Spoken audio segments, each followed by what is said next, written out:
Yes, it's going. Right? Got the cat. Got the dog. The dog and the cat. The cat and the dog. Alrighty. Hello, everybody. I think it's going. Is it going? There it goes. Okay. Hey, everyone. Welcome to Houston with Problem. It's a special Saturday show because last night I just did not have the energy to, well, do a show. Sorry. Sometimes, you gotta get yourself psyched up to like talk to a wall for 2 hours, and I just didn't have it in me to do that. So here I am, Saturday. I've got my special new framed tweet from Scott Adams telling me I'm an idiot behind me. It's my new trophy. I don't know how much that will turn up with the glare. All right, can you see? Idiot. I love it. Okay. Dude, special spot being guarded by the pig and Godzilla. Turns, there's no glare from the overhead light. It's perfect. Yes. Yes. Scott Adams, the creator of Dilbert, called me an idiot this week. He was in my timeline like every morning this week, just being a terrible human being. And as I say that, I realize I totally forgot to fill my waters. Well, we're going to try to go as long as we can without me taking a sip of water. But my guess is I'll get to a point where I have to. But anyway, yeah, Scott Adams, knocking the cat off the bed already, early. Yeah, early. There you go. I got him. Monkey, get in your bed. Got him off.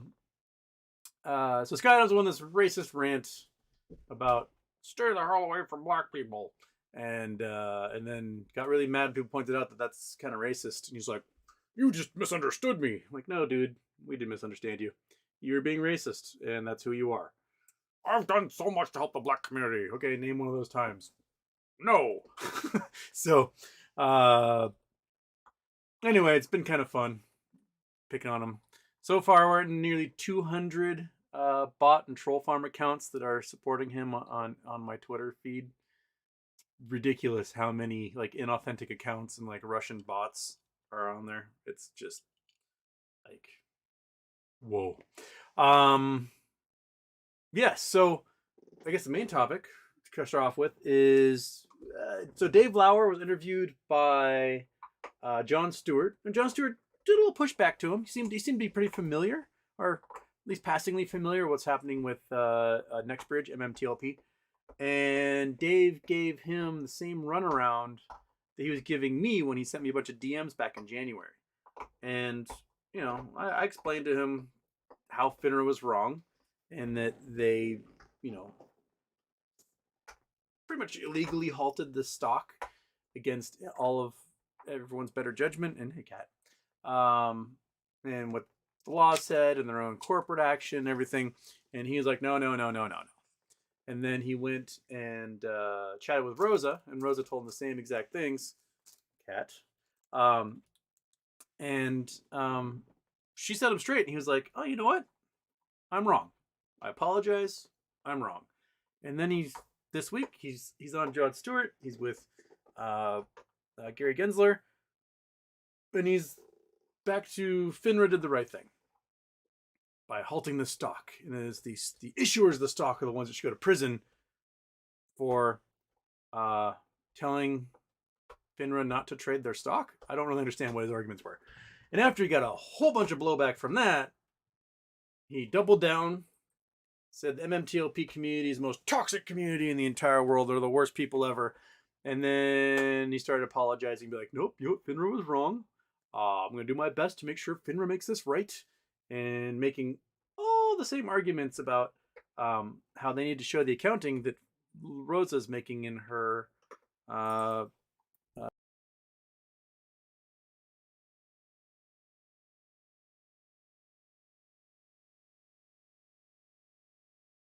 So, I mean, cool. About face finally admitting it after more admitting it and then denying it and then admitting it. Awesome. Get in there.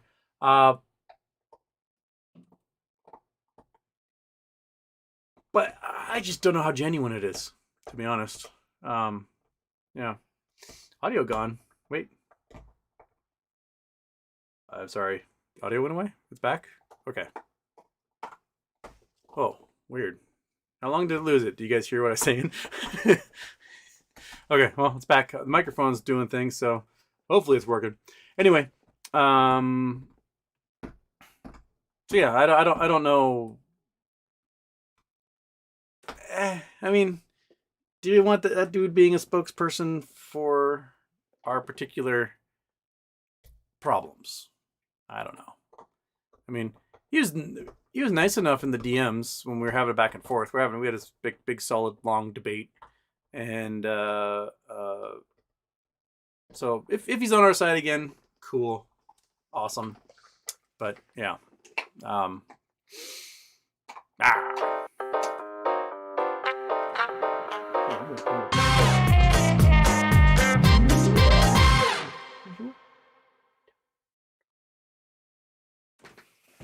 Sorry, dog distracted me. Oh, off. Turn intro off. And the dog's distracting me. Okay. Anything else to add, Kat? I don't know. I've spent like the last 3 days just trying to get these bots off of my Twitter. They are everywhere. Okay, so what do you guys have to talk about?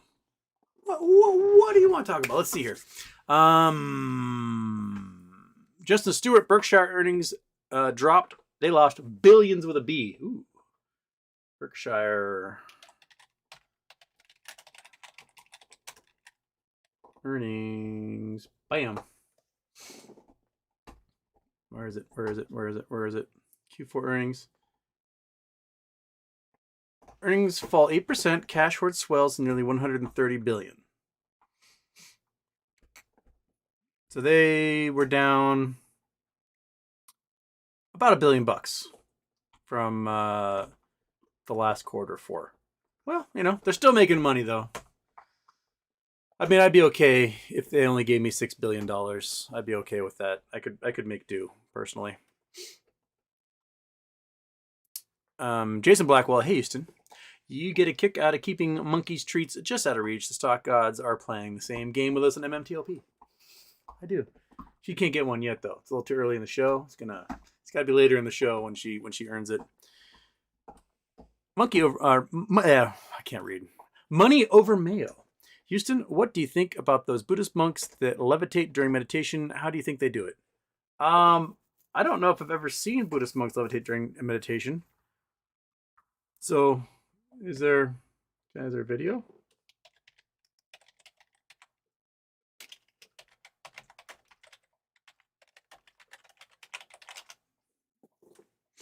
Flying mystics of Tibetan Buddhism. Okay. Monks levitate above famous Chinese monastery. Okay, let's see what this one's all about. Okay. Shaolin monks. How do I get back to? I need to go to there. Bam. Bam. Done. Do these guys actually levitate? Oh, I don't want to turn the sound off so that I don't. Okay. Shaolin monks are kicking. They're punching stuff. They're flying in the air, doing kicks and kung fu flips, and they are in a wind tunnel. Okay, that's how those guys are levitating. All right. Okay. Flying mystics of Tibetan Buddhism. Looks like it was filmed with Potato. Oglethorpe University Museum art. Oh, it's an art piece. Okay, that's not at all actual. Do we have?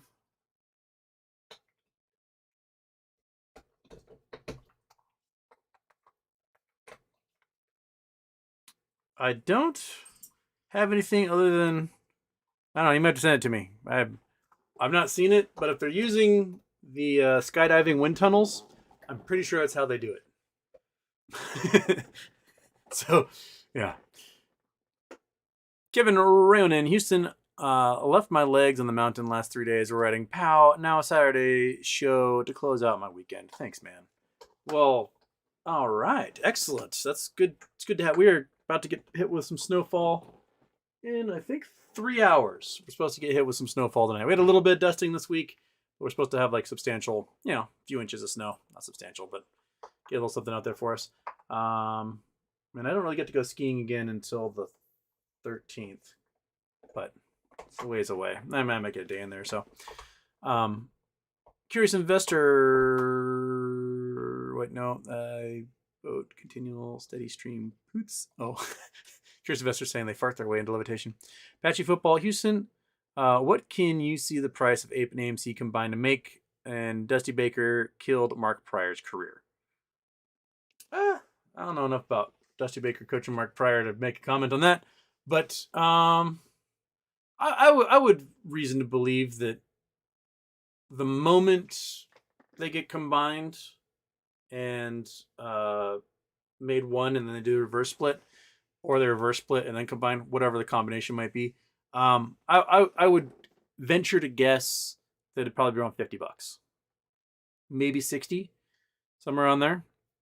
Unless it gets shorted heavily right before they do the combination, then it'll be lower than that. But right now, $50 to $60 per share.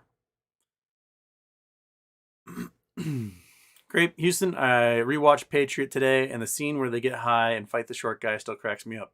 What I love about that show is that, like, the main character, he's this knock, this undercover CIA type dude. And no official cover, knock. And it harkens back to like his training days, and he's kind of like see him like taking notes, and then there's the instructor that's like telling him stuff, and he's talking about like guard dogs, and he's like, anyone you can take a guard dog, because you have to just think about it, like what, 80 pounds? Like if you were to fight 80-pound man, you would kick his ass and be laughing the entire time. So it was no big deal to like take on a dog. And it shows a scene later in the show where he like has to take on a dog, right? But then, like 3 episodes later, he actually fights an 80-pound man, and he just thinks it's the funniest thing in the entire world as he kicks this guy's ass. And it's like, those little bits are just so beautiful. I love it. I love that show. I really do wish that there was a 3rd season. It was so well written, so well acted. Even the folk music was amazing that they put in there. Original songs. They were just such a well done. It is, seriously, it's like Wes Anderson made the Bourne movies, and it's just magical. Drew, if the economy crashes, what is stopping them from still not margin calling those hedge funds? Or does a market crash make it to where the banks are forced to margin call even if they don't want to? That's what happens, is they're forced to, because no one will have any money, and they got to get what they can from somewhere. And so the Fed will basically be, recover every asset you can so we can cover as much of these losses as we can, and then we'll give you the bare minimum you need to survive. Rather than be like, here's way too much money, and none of those losses will ever be deleted. So they're going to force the banks to go through and margin call and liquidate and basically just blink out of existence all the bad actors are there. The problem is that there's so many of them now that it's going to be like a giant culling. It's going to be, we talked about this before, too many coyotes, not enough prey. And if that happens, the coyotes all starve to death. And I think we're pretty close to the coyotes all starving. And nature will heal itself and bring anew, and there'll be a few really strong coyotes that are left. And then a whole bunch of prey will pop up, and they'll start all over again. And that cycle will just, be that sinusoidal curve that goes on forever.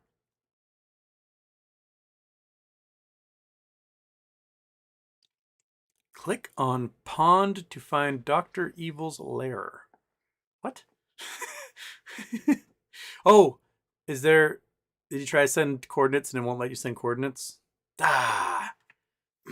Sorry there, Dre. For some accounts, Google does not, or YouTube does not let you put coordinates in. I don't know why. And other accounts, no problem. Just send the coordinates and I see them. I don't know what the reason is. I sent a ticket a while ago, and we thought we had fixed it with YouTube, but it doesn't seem to be the case.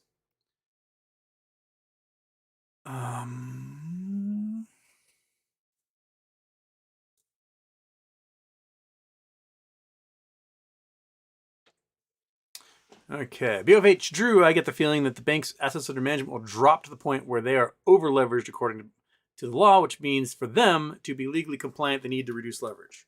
And that's not even considering the interest rates on margins eating up hedge funds' capital every day they stay leveraged. Yeah. I mean, they're paying interest rates on everything, every little play they make, and their assets under management are not gaining any value this entire time. Remember, bonds are doing the worst they have done since, was it 1788? So 230 whatever year, 35, 36 years. This is the worst bonds have done. And that is the basis for the assets that are under management of every fund out there. So, yeah. Quiet Quest, any news on MMTLP? What price would you sell MMTLP? Well, I figure the potential dividend, if they sell the assets, is between 30 and 120 bucks. So, if the stock trades again, it would probably have to be well over 100 bucks for me to even consider it, because of the taxes I have to pay versus the taxes I would have to pay on receiving the dividend, which would probably be, a tax-free situation. But just from the estimations of the number of shares out there, if it does trade and they're forced to close positions, thousands a share easily, and I'd be happy with that. That's enough for me to go buy my 4-wheel drive RV. Monkey Butt and I can travel the world, smashing rocks and looking at stuff and poking things with a stick and doing all that stuff. Then spend part of the year on a beach. Monkey, you like beaches? You like beaches? Yeah, we go to a beach, and then go poke some rocks, and then maybe go skiing, and then go to a beach again. Super Batman can, I don't know, hold down the fort, whatever it is that he does. Murder things. Is that what you do? Yeah, that's what you do, buddy. Yeah, so that's where I see it there, Quiet Quest. Chud McGruff. Happy birthday, Houston. The large width of the crater on Earth, or the larger the width of the crater on Earth, the deeper.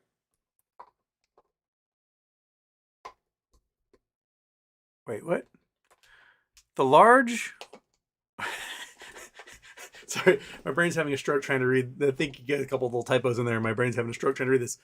I think you're trying to say the larger the width of a crater on Earth, the deeper it is. But no matter how wide a crater is in the moon, they all only go to a uniform depth of 2 to 3 kilometers. Why is this? All right, let's talk about the moon. We can do it with our old friend Google Earth. Okay, so we can point to a crater here on Earth. Let's go to and it's one of the ancient craters, something that's a few billion years, or a couple 100 million years old, like this guy right here. This one here in Quebec. This is about 230 million years old, I think. Where's the? Give me the Wikipedia thing to show me. Here we go. Yes, an Algonquin crater, 215 million years ago. It's 300 kilometers north of Baie-Comeau. It's very remote. 5-kilometer wide diameter asteroid is what caused it. So, all right. So, it's 100 kilometers wide. That's not so. That's chump change. Okay, so this big guy right here. When it hit, shabam! It probably the 5-kilometer wide meteor that hit the Earth probably went 20 miles into the Earth's surface and blew out a huge amount of material. Now, over the years, it's been filled in. Like the ridges that were around it got worn down through erosion and everything, because we've got weather here on Earth and tectonic plates and all sorts of things that happen that can affect the shape of these things. So a lot of the large craters on Earth are, not much of them are visible anymore. They this is one of the bigger remnants that we can see. There's another one. Shoot. Is it up here? Is this one? There's a lake up in northern Ontario, northern Quebec. It might be these guys here. There's a couple of them that are up on the shield here. where, you know, there's not much moisture. You don't get too much snowfall, not much glaciers, whatever. So these things can be fairly preserved due to the lack of rainfall. You can look at Meteor Crater in Arizona. This is near Winslow, Arizona. Come on. Flagstaff, Winslow. Here we go. Meteor Crater is... Holbrook, Woodruff. Come on. I know it's somewhere near Winslow. I'm going to type it in because my eyeballs aren't finding it. Meteor Crater Natural Landmark. Bam. Bam. Oh, I was just out of frame. Okay, here we go. Meteor Crater here. This is a little guy. This is something that was maybe 50 or 100 feet across that caused it. It's pretty deep. Let's see here. The lip is 5,600. The inside 5,100. So it's 500-foot deep crater or so. Yeah, 500 feet deep. It's about a mile wide. This is about 50,000 years old. So it hasn't had much time because in the desert, don't have to worry about rain and too much weathering. So there isn't too much weathering that's happened. You can see there's some, you know, of these little like washes as material gets washed down. But we can also, cool thing of Google Earth is that we can click this little thing. We can go to Mars. Take me to Mars, Google Earth. It's loading Mars, one sec. Dun, dun, dun, dun, dun, dun, dun, dun. Okay, we're on Mars. Look at us here. We can go to craters on Mars, and you'll see that these very often have similar shapes to what you see on the Meteor Crater. Some of them are a little filled in with dust because Mars has an atmosphere, so dust blows around. Some fresher ones, like this one here, very similar shape to Meteor Crater, has not been filled in with dust yet, so it's much more recent, probably within, you know, last couple million years. Whereas these guys, they're a bit more eroded, and they've been filled in. But we got some big ones here. Some of these big suckers. This one's almost the same structure. You can see a little bit of washes come down, which suggests that there's water of some kind on Mars, moisture in the soil or something causing erosion. But if we leave Mars and we go to our old buddy, the moon. Loading moon, loading moon, loading moon, right? You're staring at that cat like a weirdo. Yes, you are. Okay, so the huge craters on the moon. And we can see them. We can see these guys. See these folks right here and the little stripies that come off? These are big-ass craters. And when we saw the moon from Earth, which way are we going here? Sorry. See the moon from Earth, got the man, the moon, and whatnot. They called these black regions Maria because they thought Renaissance astronomers thought these were seas, that they were looking at oceans on the moon, right? And then, so the dark spot's like, oh, it's obviously an ocean, just like here on Earth, we got oceans, and that's the ocean. But really what it is, it's basalt.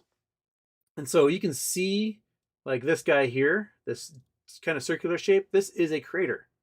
And this crater isn't very deep. This crater should be like probably 100 miles deep for how large it is. But it isn't super deep. And it isn't super deep for one very specific reason is that when it hit, it superheated the moon's lithosphere so much that it made lava pools. And so it filled right back in with lava. And that is a huge reason why these craters aren't super deep on the moon, is that they filled them with lava. This guy here, Plato crater, this should be a deep crater, but it heated up the surface so much that all that soil became lava and filled it right back in again. So a lot of these older craters that filled in with lava were from several billion years ago. The newer ones, these guys here, these ones aren't filled in at all. They don't show any of the evidence of water on the surface. They don't have the same erosion patterns. They have a couple, this band down here might have some clear ones. And these guys here. This is a very, very textbook crater. So you have ridges on the side and no evidence of water erosion. And you got this structure in the middle. So that what happens is when these things hit, it goes bam, and it compresses the earth a whole bunch. And when it gets compressed, it kind of springs back like a trampoline. And you actually can get little peaks in the middle as a result. And the bigger the craters are, you can get layers of rings outside. See if we can find a good one that has rings. Big ones with rings. Big ones with rings. Give me a really good one. Like the really, really, really big craters have multiple rings around them. And give me some good rings. There's a lot of craters here at the North Pole, but need a big enough recent one, which don't often pop up. Here we go. Okay. This gets really, it's kind of hard to see because it's not the highest definition, but you have like the larger structure of the crater, and then you have an intersection of rings. Some of them will have like 3 or 4 rings if they're big enough. Okay, there's North Pole again. South Pole. Give me rings. It's like you never find it when you're actually looking for it. Give me, maybe does Plato have a ring structure around it? No, it's not big enough for it. But anyway, even though I can't find one now because I've been searching and then it won't show up. But Tycho crater, do you have rings around you? No. But you're one of the recent ones. So you can see the rebound structure right here, where it pops up. And that's one of the differences. If you're looking at an astrobleem, which is what these are called, astrobleem, is that rebound structure in the middle. And it can fool people into thinking it's a volcanic structure, like it might be a cinder cone, which is what they thought for a long time. That, oh, this is just all volcanoes. But then there's not the normal like slope of the volcanic structure to it. But they're, they're cool. And that's why all this lava, all this basalt is the reason why all those things fill in. Okay, I'm rambling. Boom. Back to Houston. Okay, Don Caesar Shadem. Oh yeah, Don, I was going to anoint you. Reminding me. Come on. Oops, wrong one. I gotta go to Don, where are you? Don, there we go. Anoint. And bam. There we go. All right, you've been anointed. Don Caesar Shadem, thoughts on the toxic event in Palestine, Ohio, East Palestine, Ohio. I live in Cincinnati, hours away, but they cut our water supply Monday because the chems came downstream. That's probably going to be happening for a while. I totally get it. I think it's going to happen to everyone along the Ohio. It's going to happen along the Mississippi, all the way down to New Orleans, and they will test everything consistently. I don't know if I don't know when it would be determined safe, or if it will be determined safe, or if ever it will be truly safe. As probably going to take quite a few rainstorms and washing that stuff off the top of the soil and into the surface streams before it kind of clears out of the top water, surface water.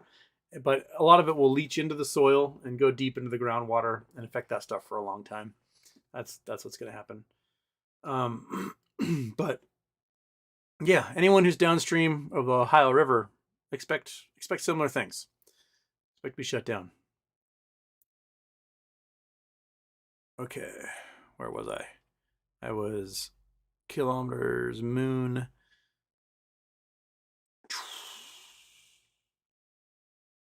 Bill talking about interest rates still going up. They will be. I mean, I was reading a thing from a group of economists saying that right now the interest rates should be about 10% if they really wanted to curb inflation, that's 1980s brutalness. That's, housing prices at $50,000 because the interest rates are so high that people's payments, can't cover it. So I think there's more. I think, the Fed's getting pressure from politicians to, if they're going to raise it, to just make it small, make it little guys, just small little ones that go up. But it probably should be bigger. It probably should be more like slap in the face, we're punished. But they're trying for that soft landing, and they're thinking they can get a soft landing. They won't. They always think they can get soft landings, and they never do. Like in 2007, there's always articles about soft landing. Let's see if we can find one here.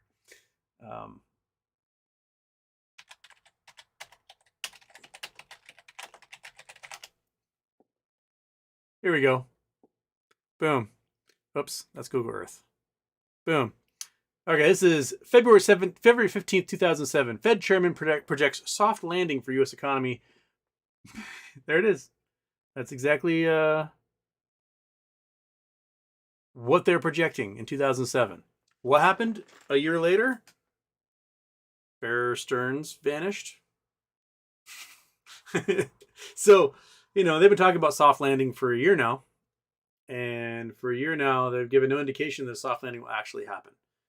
Their best bet is to just keep printing and keep buying up securities to inflate the price. Those are the only options that they've been using. There's been nothing about actually like bringing the economy back down to a real position, because they're not raising interest rates fast enough, and they aren't curbing their spending on securities fast enough. So 2007, they think there's going to be a soft landing. There wasn't. Every Fed thinks they're going to do a soft landing, and they don't. They get slapped in the face every single time, whether they want to or not. Oh, Joe McGruff, crater not great. I was wondering, like, deeper the great. I don't. Deeper the crater. There we go. Now we got it. BOFH, there's a quote I saw about options Greeks. It went something like, there's an entire generation of traders about to learn about Rho. Rho affects the value of options based on interest rates. Yep, and interest rates are, bing, they're going up. They're going to keep going up. Last ways we're doing this pod watch party or what? Man, I got to figure out when, how to do. You really want me to watch Pick of Destiny. I mean, I got to do it. I don't know if it'll be a podcast party, but I mean, I have no problem with Jack Black. I think he's hilarious. Jason Blackwell. Hey, Houston, Saturday and Sunday must be the strongest days because the rest of the days are weekdays. Jason, don't quit your day job. Oat Milk Man, the most threatening name in the internet. Hey, Houston, just found out about a yam shop on Bainbridge Island is having a yarn. I was like, yam shop? A yarn shop is on Bainbridge is having a trunk show next weekend. The shop is called Le Messerie. There's a couple of yarn shops on the island. And then there's like the big sewing shop, Esther's. I don't know which one's which, though. I'm not really a yarn guy. I have a friend that works at one of them, but I can't remember what it's called. It's the one next to the fish and chips place. It's really tasty. It's got some, like, yarn pun, but I don't know my yarn puns well enough to tell you what it was called. But I don't think it's Le Messerie. But anyway, come to Bainbridge. Get some yarn action going on.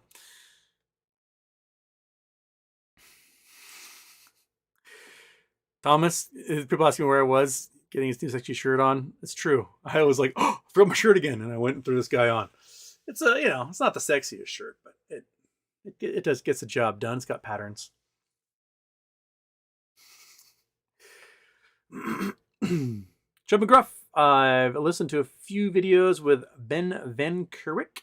His research on tools ancient Egypt used for stonework and how the current theory of copper tools and such just doesn't add up. Thoughts? Someone asked me the other day about the boring, the stone boring, the core boring that the ancient Egyptians did, and I never even knew about it before. So my knowledge base on Egyptian tools basically ends at the spiral gold wheel. That's what I know. I knew the Egyptians invented the spiral gold wheel, and I could pontificate about that.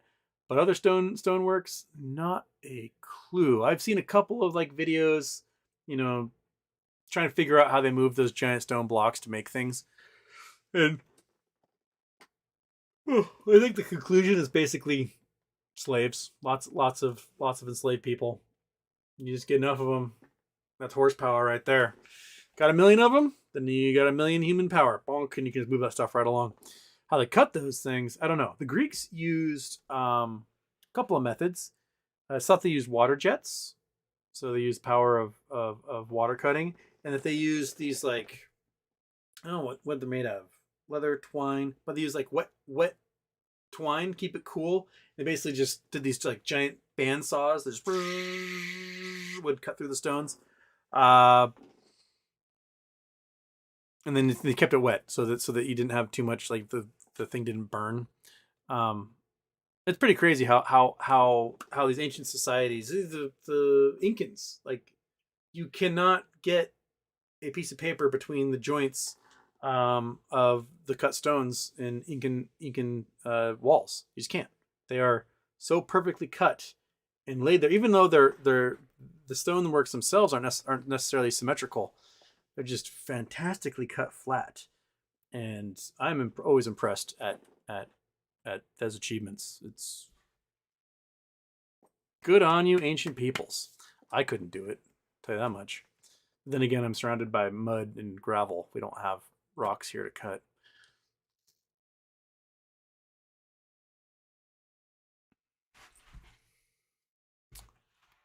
There's Iggy. He's probably getting water. No, I'm not. I'm empty. I have no water. And I'm thinking about it now. I want water. I'll wait a little bit till I leave you guys for a minute. I'll click one of those like YouTube, like every 5 minutes, like, gee, it's a great place for putting an ad right now. Put an ad in there. So maybe I'll get water and I'll make money off you guys while I get water. I'll throw an ad in there, right?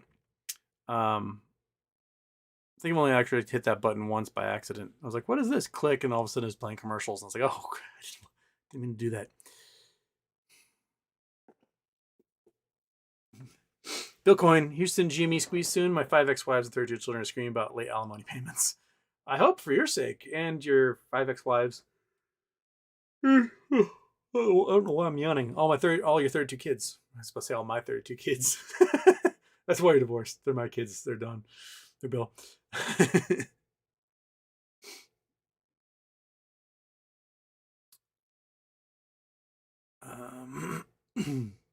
Brandon T asking about the Jon Stewart thing and his guest. His guest was Dave Lauer. Asking about MMTLP and did a bunch of vague double speak about how he gave money and got nothing as results. Yeah. I wish Jon Stewart, I'm glad he asked the question.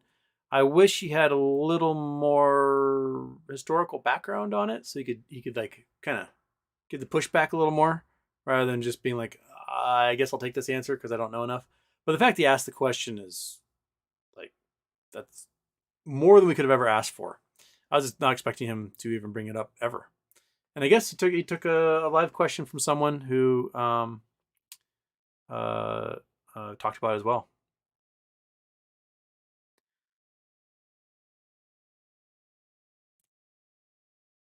Michael Harrow, Houston, do you put A1 steak sauce on your steak? No. If I'm going to cook a steak, what I do is the quickest, easy. If I'm not like going to marinate it ahead of time, because oftentimes I'll do like what I call a Polynesian marinade, which will be honey, garlic, soy sauce. Kind of mix those 3 things. You can also throw in maybe like a little balsamic dressing if you want. But just mix those 3 things together: honey, garlic, and soy sauce, and then you just drown a delicious steak in it, and it soaks right in. And it's really good. And you can like, do some white rice and grill a pineapple and get yourself a little Polynesian dinner. It's awesome. But if I'm doing a quick one, like the other day, sirloin was super cheap, so I bought a bunch. And take the pan, throw a little olive oil in there, throw salt, pepper, garlic, cumin into the oil, slap your steak on top of it. So you get a nice side of that steak with the salt, garlic, cumin, pepper, and oil. And then I put a little olive oil on top, rub it onto the top, and then do salt, cumin, pepper, garlic on top of that. And you just throw it in the oven at like 425 for 13, 14 minutes. Get a nice medium rare off that sucker. And it's delicious. Absolutely delicious. And it's the quickest, easiest way to like season a mediocre steak.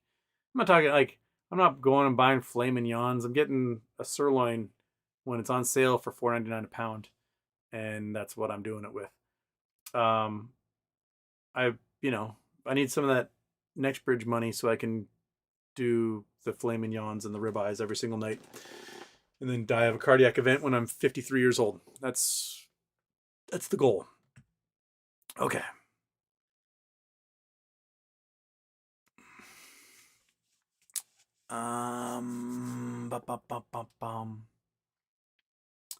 SS Minnow Johnson, I missed this. Why did the Dilbert guy say to stay away from black people? So, Scott Adams isn't the sharpest tool in the shed. He read a Rasmussen poll, and Rasmussen is the least accurate polling service in existence. They were founded in like 2003, and in 20 years of polling, they have not had a single election predicted within their margin of error. That's how bad they are at polling.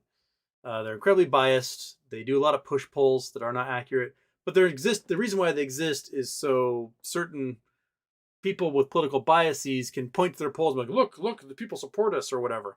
But they're not accurate. So they did a poll asking 1,000 black people the question, is it okay to be white?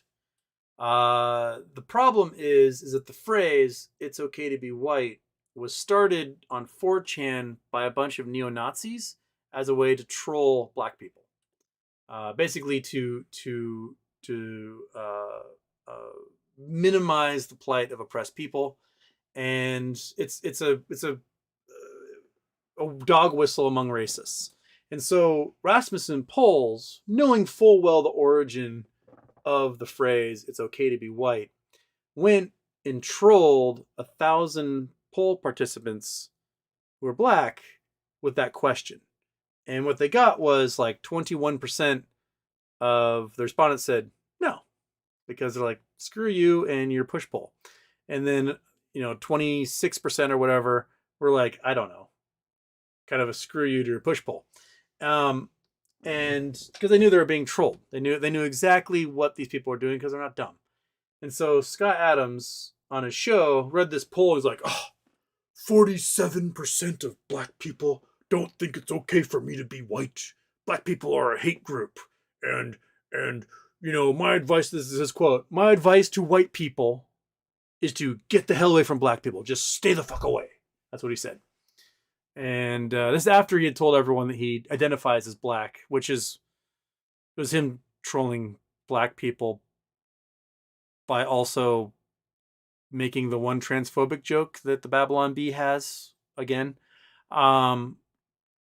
And so I was like, hey, Scott Adams is a racist. And Scott Adams was like, you don't understand what I'm trying to say. I just don't think that you can live in a black community and be safe. So I live in a white community with a bunch of white people. And I pointed out that what he's actually trying to say is that he doesn't want to live with poor people. He wants to live with rich people because rich communities are safer than poor communities. And it doesn't matter what the race is of the poor community. I mean, we can pull up poor communities on both sides and you'll get racists that will throw out like, well, this town, Eastern Kentucky, has a murder rate of 8 per whatever. And this rich town in LA that has black people in it has a higher crime rate.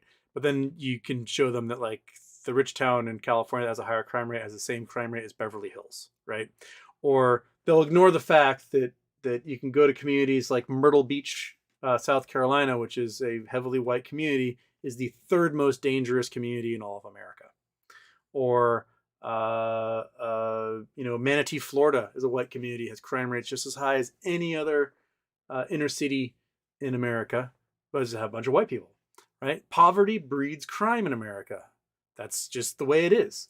Scott then tried to gaslight me and say that I wasn't at all, I just misunderstood him. Like, dude, don't try to gaslight me. You said it on video. Stay the hell away from black people because you're a racist prick. And then a whole bunch of white supremacists were like, Scott's right. Stay away from him. And I'm like, Scott, you're trying to gaslight me and say that I'm misunderstanding what you said, but you are not making the same argument with these dudes that have swastikas in their profiles on Twitter who agree with you, right? The guys with the swastikas, they interpreted what you said the same way I did. The difference is they're not upset with you about it. That's sort of your base, I guess, because so you want to gaslight me because I'm pointing out that you're wrong, but you don't want to gaslight the guys who agree with you, who are like, yeah, Scott Adams is right being racist. Racism is the way to go. And that's just, that's just showing exactly what he meant. So anyway, he's been hopping into my Twitter every morning at like 5 a.m. to call me an idiot, or to like ask me like, well, you don't live in a black community. And I'm trying to point out to him that my family wasn't the subject of racist redlining laws for centuries. Therefore, we could move to any community we wanted to. We weren't trapped in ghettos. And Scott seems to ignore that. So I asked him like, hey, I noticed you didn't move to like some holler in Eastern Kentucky, right? you're not moving to Appalachia. That's so your beef isn't with black people. Your beef is living in poor communities. You live in Danville, California, a rich community with rich people in it, right? So that's the beef. And he's, despite the fact that he's got like millions of followers, it seems to be that I'm clobbering him. He's getting ratioed by little old me time and again. It's kind of fun. All right. You know what I'm going to do? I need water. I do need water. So I'm going to leave you guys with a commercial. I have no idea how long this lasts or what it looks like, but I'm going to get water. 1, 2, 3. It might just do nothing and leave an empty chair for a monkey to stare at. But here we go. Oh, we can get water too.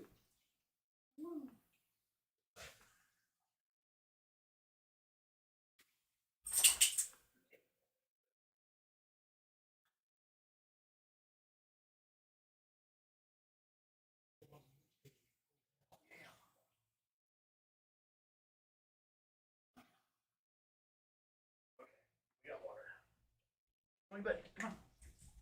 Come on. Come on. There we go. All right. I don't know. That guy give you a commercial? Did I make any money? I don't know. I hit the button. I don't know if anything happened. I needed that water. That was good.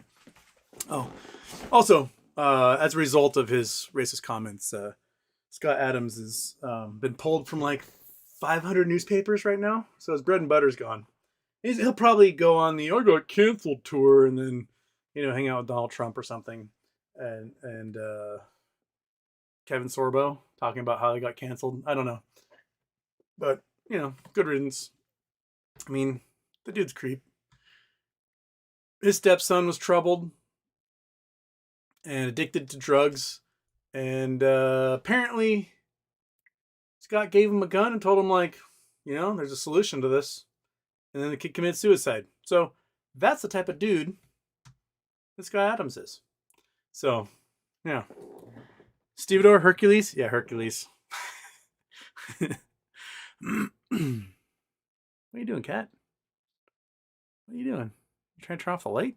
You're a weird cat.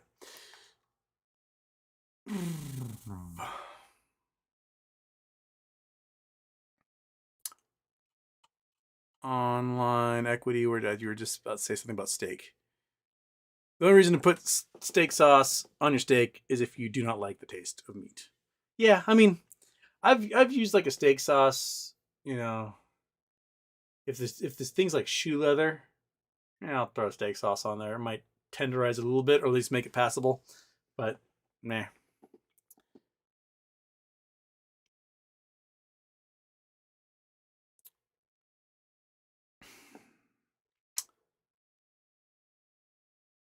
Idiot Red Mustang GT. Any chance MOAS happens this year? Happy birthday. Man, I hope. I want to do a celebration episode with you guys one of these days. It's just us like blowing into party favors and wearing hats and confetti falling from the ceiling and stuff. That would be great. And then we can all plan to like rent out a tropical island and party for a week or something.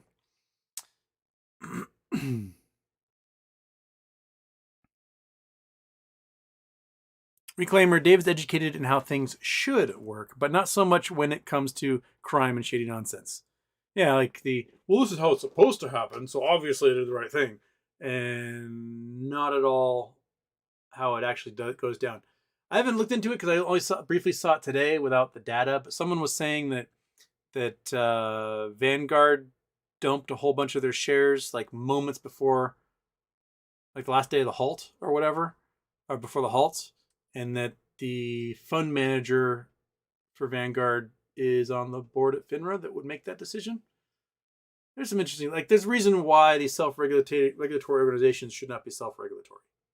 Like, they should be a disinterested third party whose job it is to manage and regulate these things. It should not be the folks who are insiders who are like, oh, you know what we can do? We can dump everything right now and then go halt and go woo to everybody else.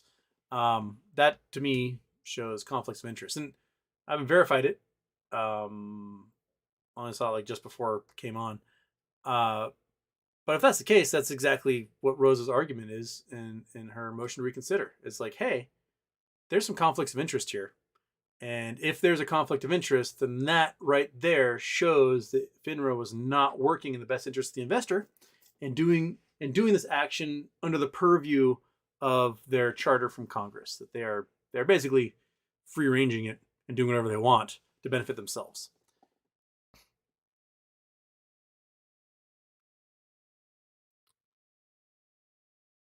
Ron Johnson, I think it's because you feel like you're floating when you're meditating, but you're not. I mean, think about like when you fall asleep, like sitting up, you're on a plane or a train or something, and your head's like you're floating at that point. Your head's trying to like have gravity take it on. Yeah, I think it kind of makes sense to me there, Ron. I swear I was floating. I saw myself above everybody.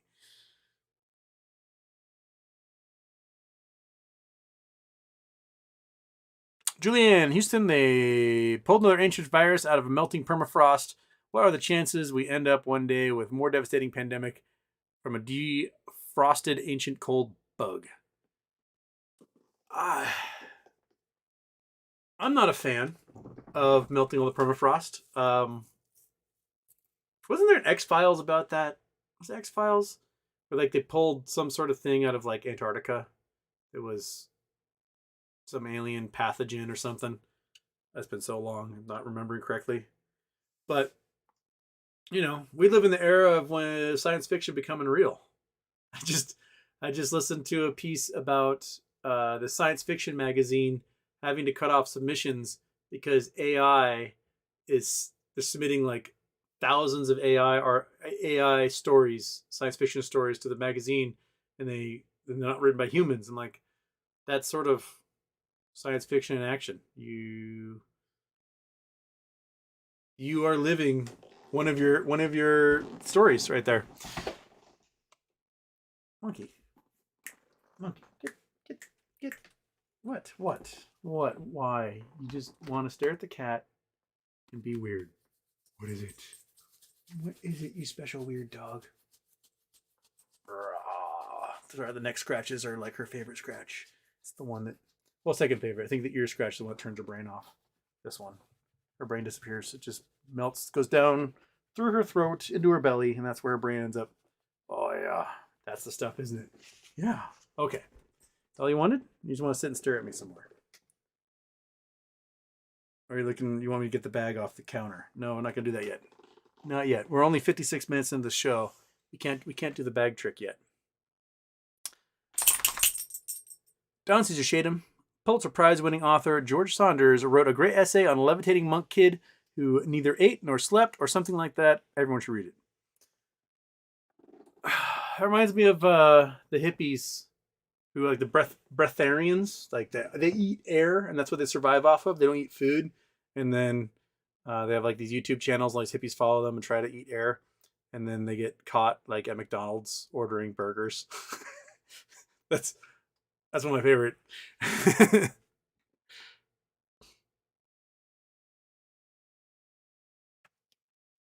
I'll see you, Shadem. I'm in a room about 60 people, so they count as viewers. Yeah, all right. Watch parties. RJ Lowe, can you do more Twitch? Yeah, I could do. I'll probably do a Twitch late tonight, but it'll be late. Like when I do Twitch, it's like midnight. But yeah, I didn't do any last weekend, so I should do some this weekend. Well, it's gonna be snowing and gross, and I'll hang out inside.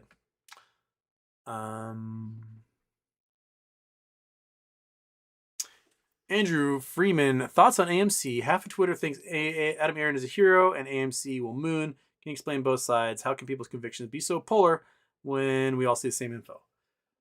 I mean, every time Marius cuts an AMC video out of my 2-hour-long live shows, he really makes the most inflammatory titles he possibly can.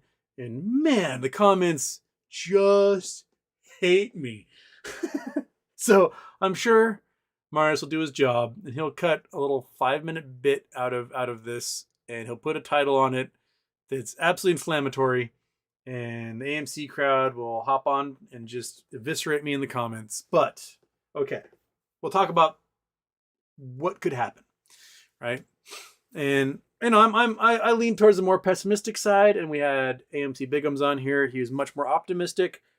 We both explained our sides to each other, and I accepted that his optimistic side is possible, and he accepted that my pessimistic side is terrifying but possible.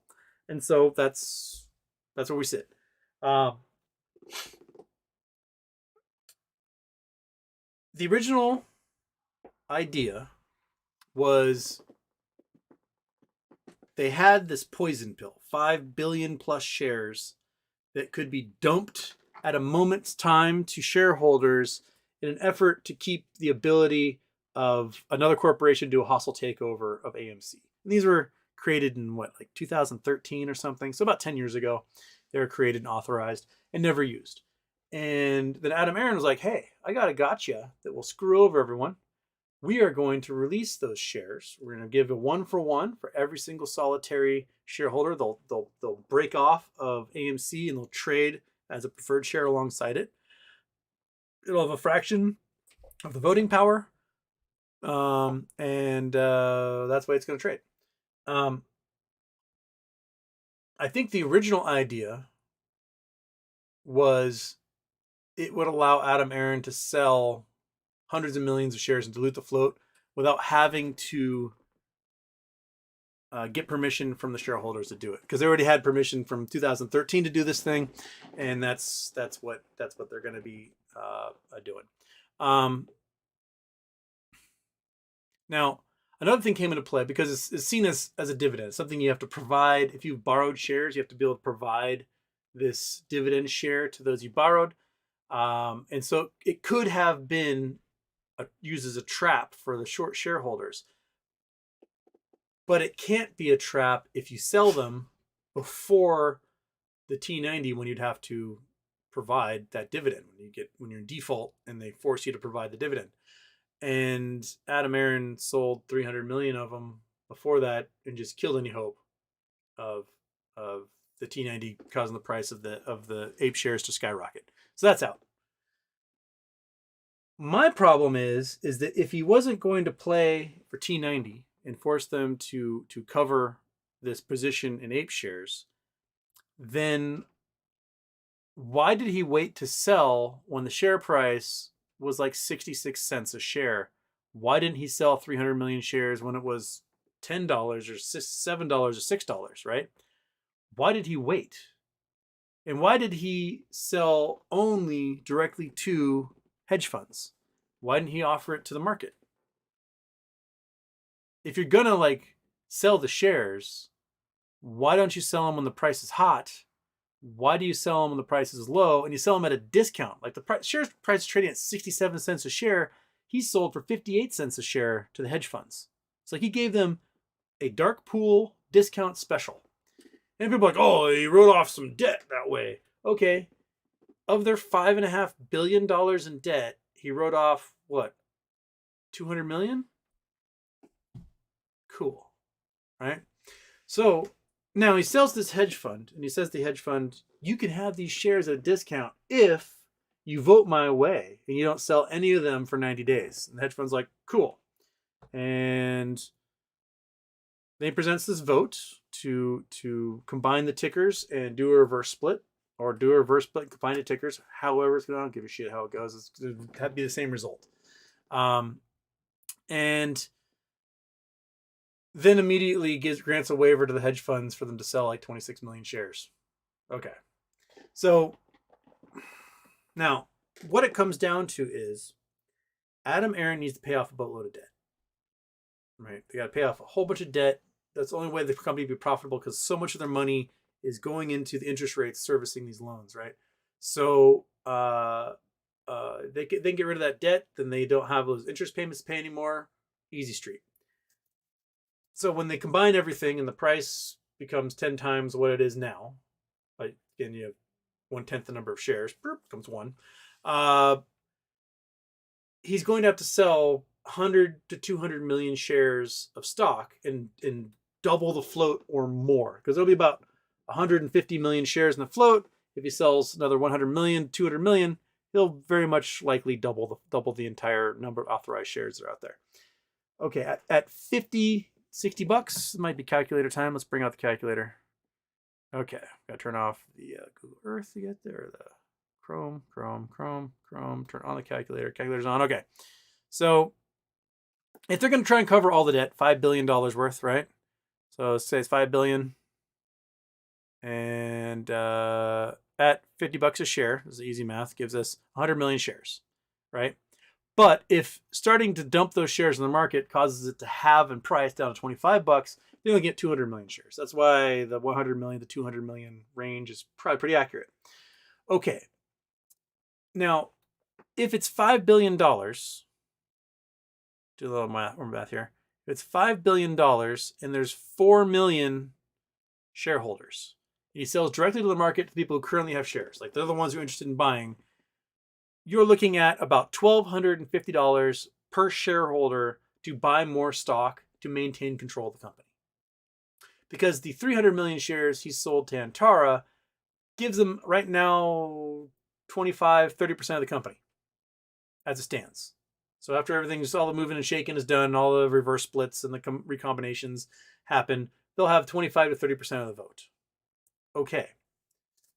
If Adam Aaron sells these two at the market to retail holders who have the opportunity to buy them, then they can maintain control of the company, and the hedge funds do not have control of the company.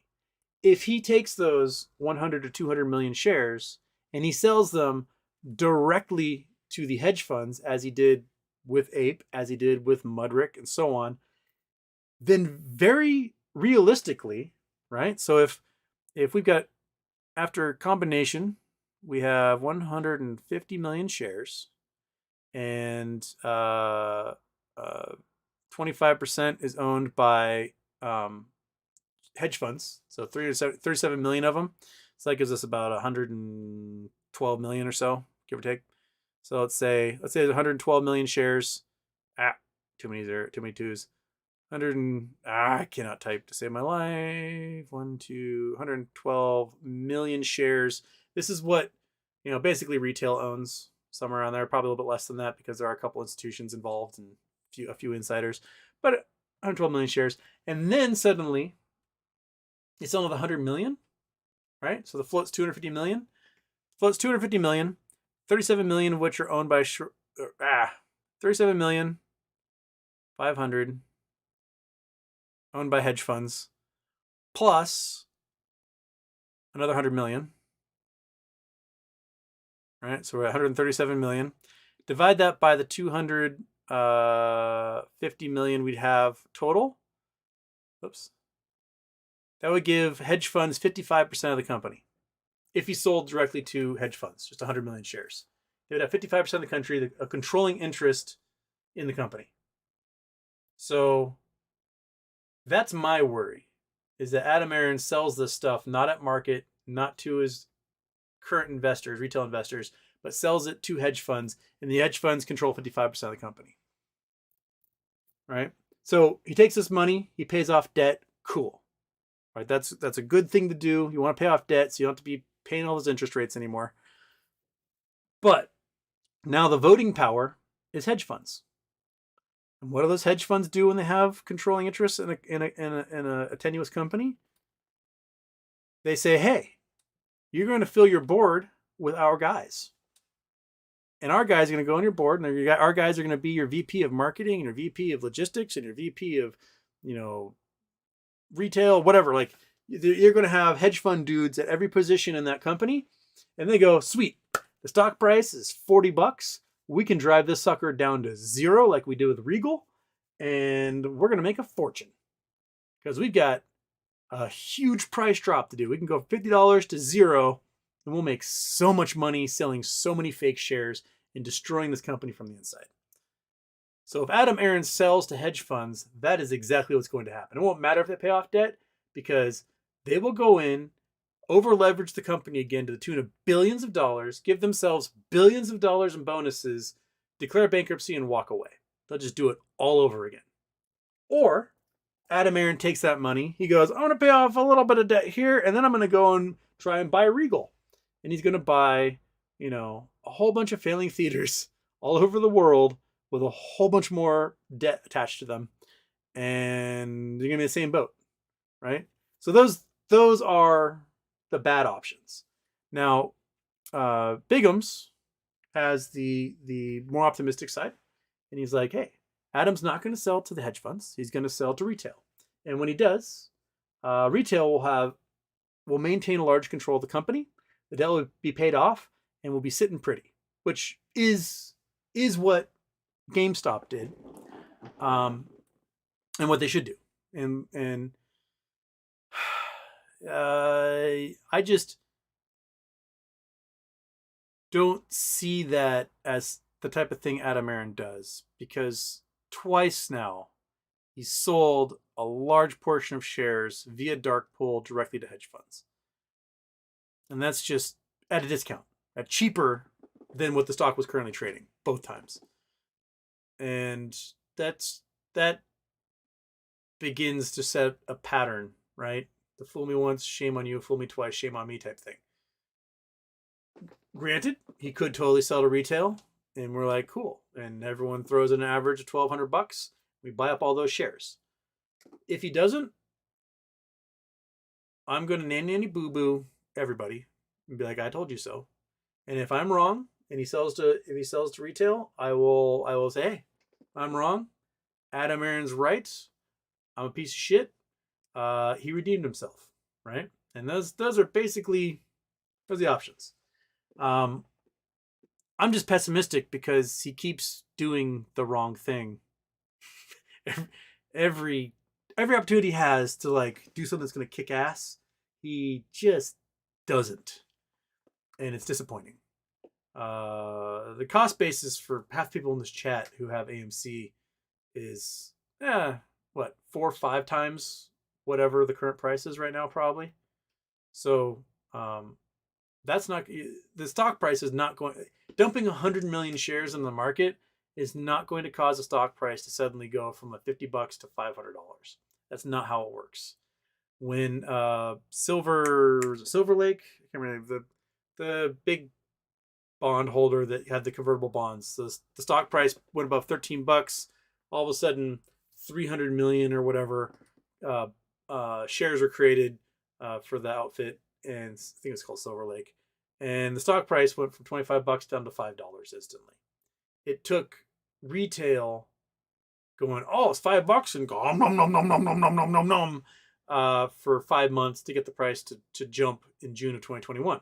So it's not the dilution itself isn't the act that causes the stock price to climb. It's retail being super excited at a time when shorts have to cover. That's it. So if you're dumping 100 million shares in the market to a bunch of hedge funds, shorts won't have to cover anything. They'll present so many shares available for borrowing or for identification, for locating to fit the reg show rules, that the price isn't going to scream. If he sells to retail, that's going to be a little bit different, because retail will hold on to those things in accounts that don't have margins with lending turned off, or they'll register them or do whatever. But it comes down to those two options. Like, is he going to sell to hedge funds or is he going to sell to retail? Let's find out, right?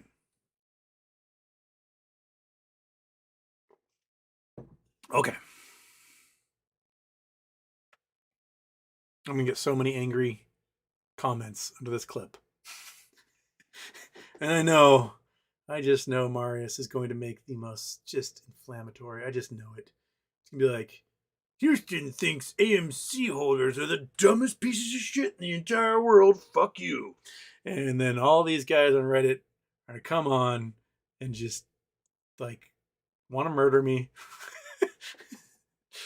Oh well, I get a penny from every one of their views, so that's something. Okay. Um, um, um, um, um, um, um.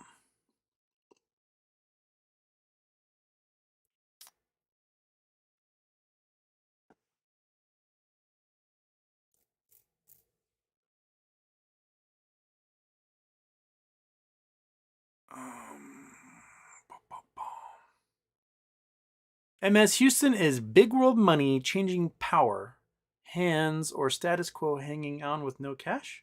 Wait, what? MS, I may need you to rephrase that question. I don't quite understand what you're asking there. Throw it in there again. I'll try to answer. Don't see you shade him. My friends and family are baffled about why I listen to a guy talk for 6 hours a week. They don't get it. I don't either, but whatever. I don't get it. Why the hell are any? Why? There's 256 of you in here right now. What? Why? It's a Saturday. Go enjoy your Saturday. But, the cat and the dog have to listen to me. Monkey, you are not enjoying your bed. I got this thing for you. You fought the cat, and you're not enjoying it. So why? Why are you not enjoying? Come on. You have this awesome thing you can sit on. Come on. Come on. Come on. Get up there. Get up there. Yeah, do it. See? That's what it's for. You sit there and stare at me, right? Okay. Ron Johnson, I think half the people have done DD and believe in the squeeze, and I think the other half are solely listening to YouTubers and bitching all the time because they don't know the facts. I mean, go either way. Go either way. Yeah. And there's a lot of folks that they've sunk a lot of money. A lot of them have sunk more money than they should into investments. And the first rule is never invest more than you're willing to lose. That's it. Never invest more than you're willing to lose. Everything you put into any play needs to be like Jesus take the wheel type thing. There are folks that like mortgage their houses and bought AMC. Don't ever do something like that. Don't do that. Don't borrow money to play the market. Just don't do it. Don't put your home up as collateral for a market play. Not financial advice, not financial advisor. Don't fucking do that. So, and there's and people saw huge gains in June 21, right? And it kind of leveled off like $50 for a while, and in the last few months, and it was $23, $24 in August, and now we're at $5, $6. There's a lot. People basically down 80% or more on most of this investment. So don't put your house. Don't get a mortgage on your house to buy stock. That's just a great way to be the most depressed human being you could possibly be in your entire life.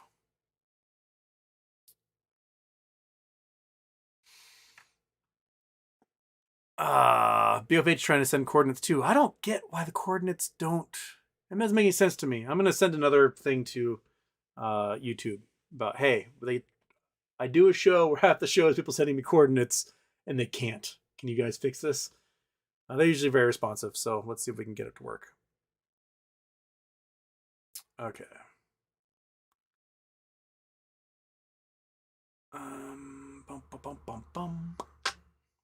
Wedmore, does it make sense to sell your AMC before the vote and load up on APE if shares are 1-to-1?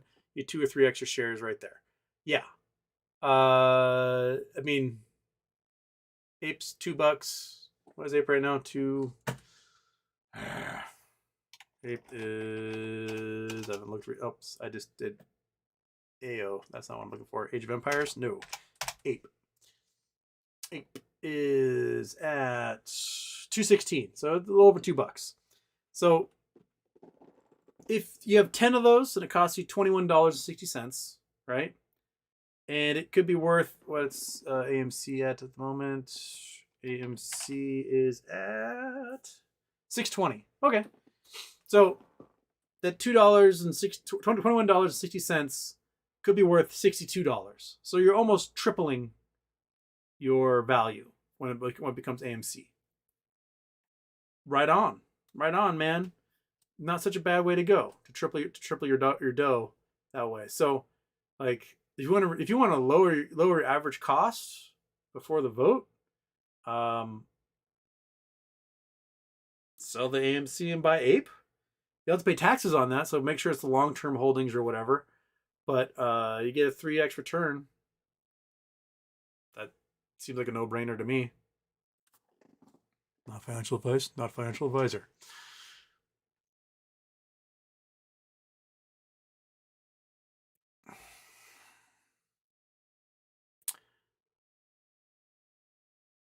Reclaimers in Columbus, I'm kind of worried about the water. Good thing is in Columbus, like, the prevailing winds go to the east, so you guys shouldn't have too much fallout from everything that happened in East Palestine. It's going to be the folks that are downstream from them and the ones that are east of them that will have the most, like, from all that.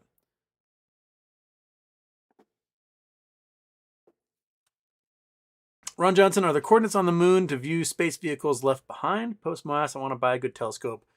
You need a pretty big telescope to see the tracks left behind by the rovers, by the lunar guys. Let's see if we can. I don't know. Let's see if we can see them on Google Earth here. Let's see, Apollo 14 landing site. They have it. Oh, it's okay. What are all okay? What are you? Can't read you. Okay, it's pictures. Apollo HD movie. Amazing bird's eye view of the lunar surface, similar to what future lunar explorers. Nope. Pre-Apollo geologic mapping.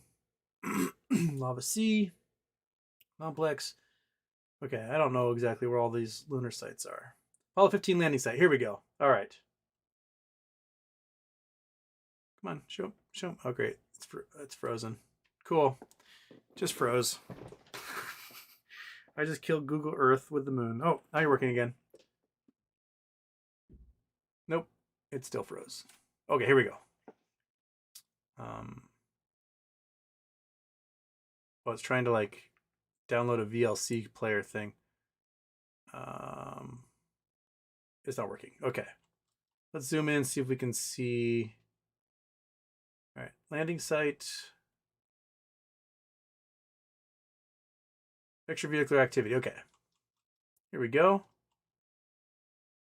Okay, you put overlays on the thing. How do I turn the overlays off?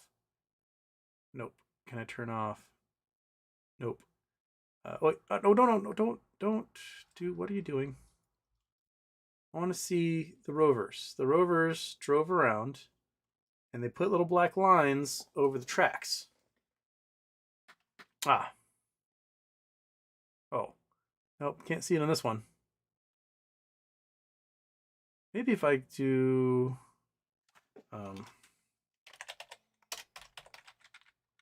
telescope.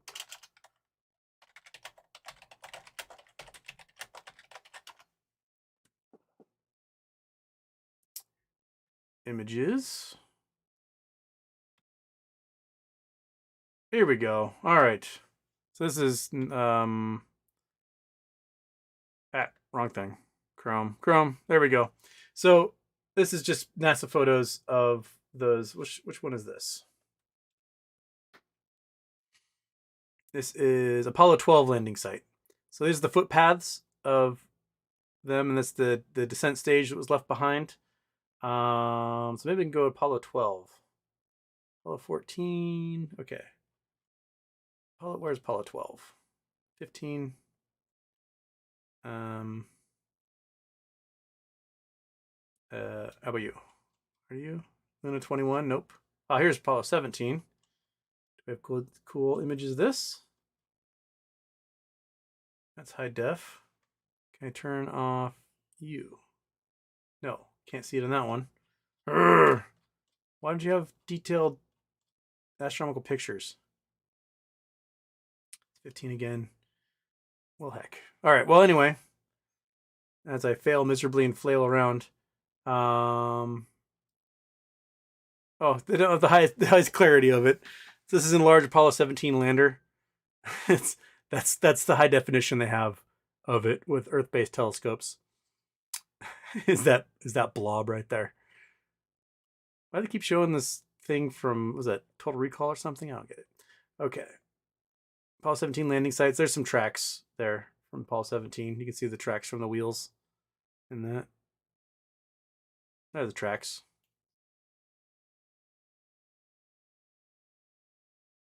There's the lander, or the descent stage.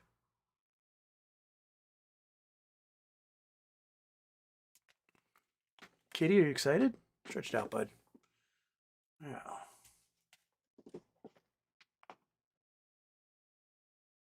They ventured a little ways. I mean, they got out there. These are the mirrors put on the surface of the moon. These are that's the mirrors that we shoot lasers to measure how far away the moon is drifting every year. And I have a picture of that rock in my kitchen.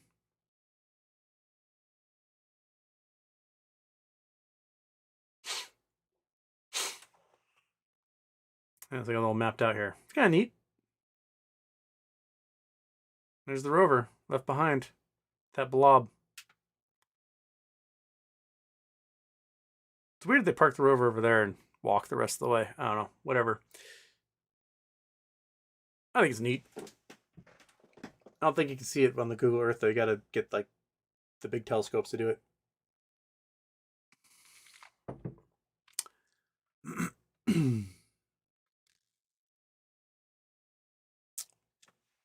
The answer is you shade them. There's no bottled water at the stores here. People flocked to it like toilet paper in 2020. I'm freaked out, but I always like that. Apparently, Trump went to East Palestine to go shake hands and kind of campaign a little bit. And he gave everybody a whole bunch of Trump water. Problem is that Trump water expired 13 years ago when the company went bankrupt. So it's been sitting in a warehouse for 13 years. So people got a whole bunch of like expired water, which is weird to think about. But like after a while, the chemicals in the bottles break down, and the water's no good anymore. But I mean, might as well trade one bad water for another bad water. Cat, don't eat that.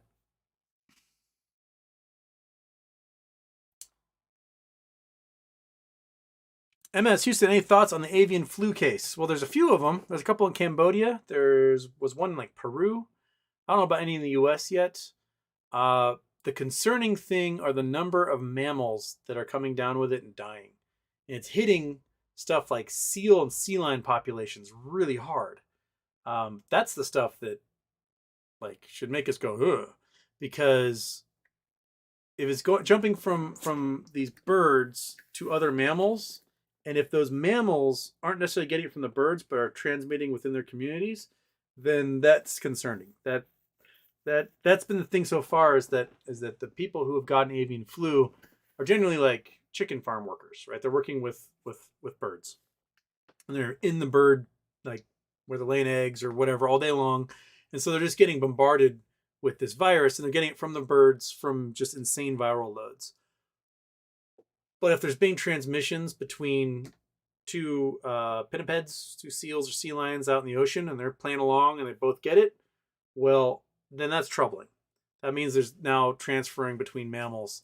If it's like because they're in the water and a bunch of seagulls are pooping on them, then they're getting it from the birds, and that's what's happening. It's that interspecies transmission is what we're looking out for, and if the virus happens to obtain the evolutionary advantage, that gain of function, to start transmitting between mammals, and we aren't ready for it, it's going to be COVID all over again with a higher death count, because this has like a 30% fatality rate. So that, yeah, it's concerning. And the fact that we can't really do anything about the transmission of it because birds are everywhere, right? What's happening is wild birds get it. They're migrating in these big flocks, right, from northern hemisphere to southern hemisphere and southern hemisphere to northern hemisphere, and they flying along and they go, oh, there's some water. I'm gonna sit in this water, take a break, and just poop everywhere, and I'm gonna take off. And then poop happens to get pecked by a little chicken. It passes to everything in the flock, and all of a sudden egg prices go up. So it's really hard to keep this flu from passing around from birds because the domesticated birds are getting it from the wild birds because the wild birds are just everywhere and doing what birds do. So my guess is we will probably have to develop a vaccination program of some kind for domesticated birds. Maybe even vaccinate the workers who work with those birds because they'll be the first ones most likely to get transmission, and hope that does it for us. Otherwise, if it takes that leap, gets that gain of function, then we're in lockdown again. And Monkey Butt and I are going for 30 miles of walks a day. Right, Cat? Coming over to say hi? Come on, buddy. Yep, there you go. Yeah, hi. Okay. Just came for some butt scratches.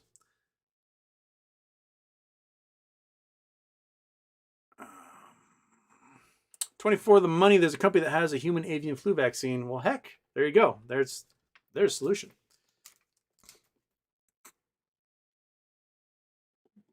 Ron Johnson, is it true the company testing the water is owned by the same company responsible for the spill in Ohio? I have no idea. I do know that the EPA is heavily underfunded, and when disasters like this happen, they just kind of go, well, the company says they're going to take care of it, and they just kind of throw their hands up, and then nothing happens. So I wouldn't doubt if they're leaving the self-regulating up to the company that caused the disaster in the first place. What's crazy is, so the braking and track monitoring laws that were put into place in like 2014 and were repealed by the Trump administration would have, in 2017, those laws were set to make sure that every rail car in America met these regulations by January 1st of this year. Meaning, had those regulations not been thrown out, it's very likely this accident never would have happened. It appears the bearing caught on fire and burned for like 20 miles. And no one did anything about it. It was caught on security camera footage, like people, at the grocery store or whatever, gas station. And the train goes by, it's 9,000 something feet long, so there's almost 2 miles of train. And then one of the tankers go by and then it's on fire. And that there are safety systems set up every 20, 30 miles along the tracks to like, hey, there's something wrong with this wheel as it went by, and notifies. But it happened between those two 20-mile sections and before it derailed. So it caught on fire maybe a mile after the detector and derailed a mile before the other detector. So these regulations, what they would have was detectors on the train itself, so it give you real-time updates as to the safety of that train. Also, there's other crazy problems with the regulations. This train that's 9,000 and whatever feet long had 20 cars full of toxic materials and another 130 that weren't toxic. But because the majority of the cars weren't toxic, it wasn't labeled a toxic load. So you didn't have to do any of the safety things. And then the placards, there's something dangerous in here, this is what's in here placards were made out of plastic. So when the firefighters went to go respond, all the placards had melted and they couldn't tell what was in the tanks. So they had no idea how to respond or what chemicals they were dealing with. So there's a big failure. There's a big failure in how everything went down. So we definitely need to, be safer. I mean, Norfolk Southern had spent like $18 million lobbying to get these rules removed and it would have cost them $25 million to just follow through. And now it's probably going to cost them $500 billion in lawsuits. So it's not saving them any money over any period of time, man. So, there. Okay.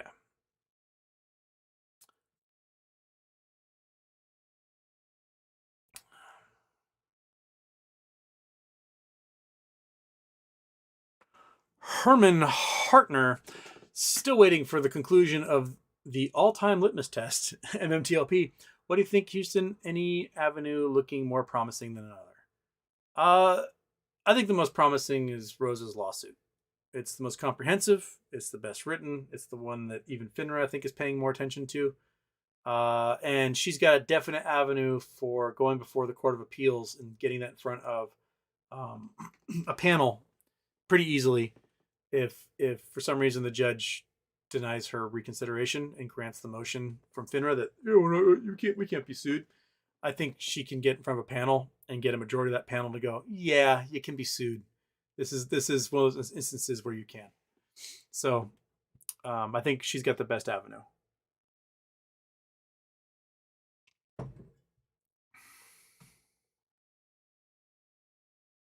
Nil 21981, agree about the Fed and the soft landing.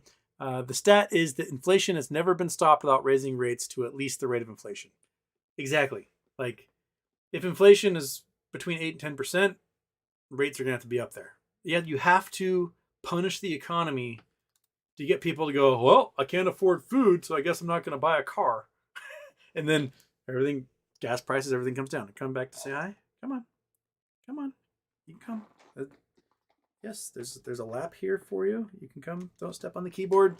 Don't step on the keyboard. Dang it. Ah. Did you reset? Okay, microphone's still working.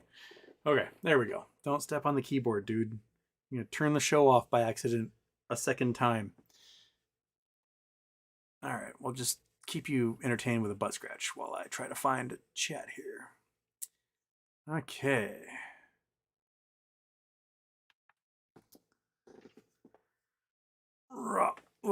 Come on, you're just trying to fight with me now. Just don't step on the keyboard. That's all we're trying to do. Make sure you don't step on the keyboard.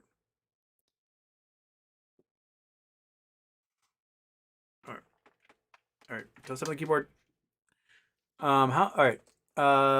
Citizen 54. How's a place like Skull Rock Island formed? Wind and erosion? Skull Rock Island. I don't know a Skull Rock Island. Earth.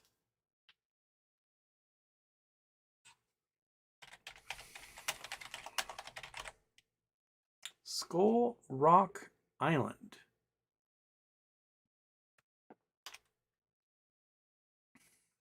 There's Skull Rock.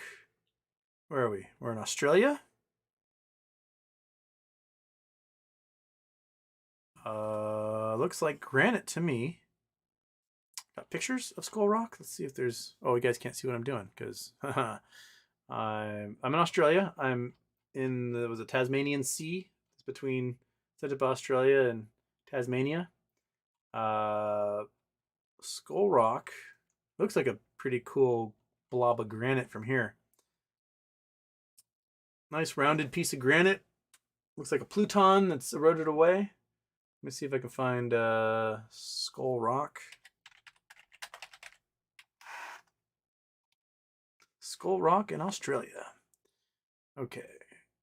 Turn off Google Earth. Ah, look at that. Okay.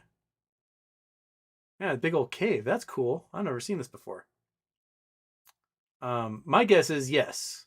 That this cave here was probably formed when ocean levels were slightly higher than they are now. Because you got another one forming down here with where ocean levels are now. That's pretty cool. Let's see, Skull Rock. Cleft Island, also known as Skull Rock. Wikipedia. All right. Rugged Granite Island. So I got the granite right. There we go. Answer group of islands to the southwest of Victoria. Islands within promontory, high water mark.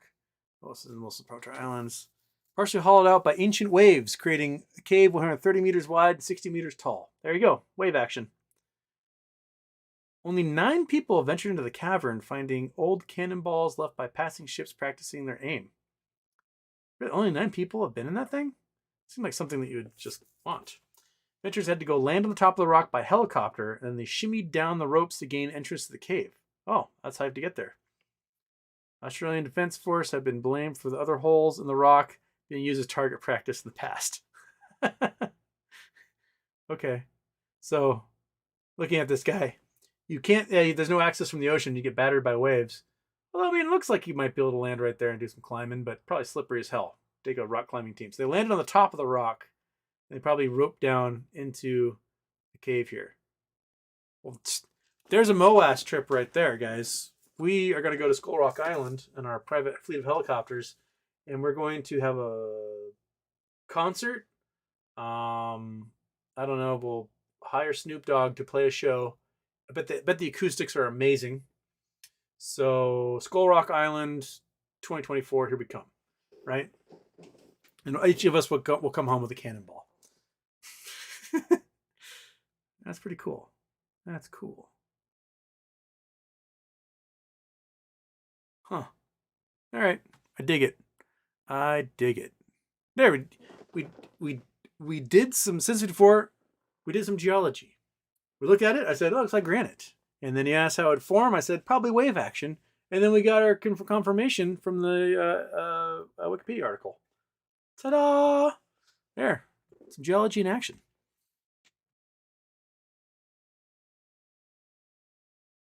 SP Osiris Shaft. Houston has those 20-ton precision cut stones, and they're tiny spaces that 100 men could not fit at all and move them. Very mysterious. Huge.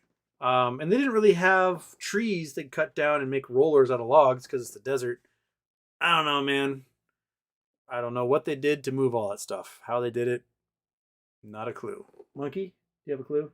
Monkey doesn't have a clue either. No clues being had over here. In a role like Houston, I'm listening while waiting to fly to Milwaukee. When you do a geology fact about Wisconsin, you should. Oh shit! That's what I forgot to do. I forgot to do the geology fact. That was a suggestion I was supposed to do for the show. I totally forgot the geology fact per state. Okay. Anyway, when you do a geology fact about Wisconsin, you should talk about the Kettle Moraine. We used to go there, field trip with school. Yeah, the Kettle Moraine is where the glacier stopped and left a big old pile of gravel because it works like a bulldozer, pushing earth along as it moves south. And then when it recedes, it leaves that lip there. Well, we can talk about that. Wisconsin, moraine, that's good. That's good. And the Minnesota being the land of 10,000 lakes, all those lakes were formed by the glaciers too. At least the pockets that the lakes filled were formed by the glaciers. This is Mino Johnson. What? Danville's where I'm from. He's here? Yeah, he lives in Danville. That's where Scott Adams lives. You're gonna come back and step on the keyboard again, aren't you? Come on, don't step on the keyboard. Just come on. Just stretch it out, cat. Just why are you teasing me? Yes, rub your face on the thing. Come on. Come on. You want to come over? There you go. Okay, just don't step on the keyboard. That's the rule. Crispy chicken that came to make Daphne hungry.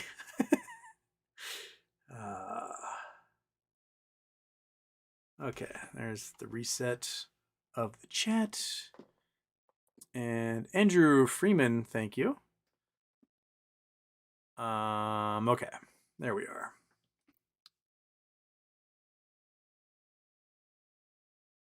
Did Scott Adams go to jail for that? Nope, he did not. He tweeted about it though, which is, kind of seems like he admitted to influencing someone to kill themselves. But yeah.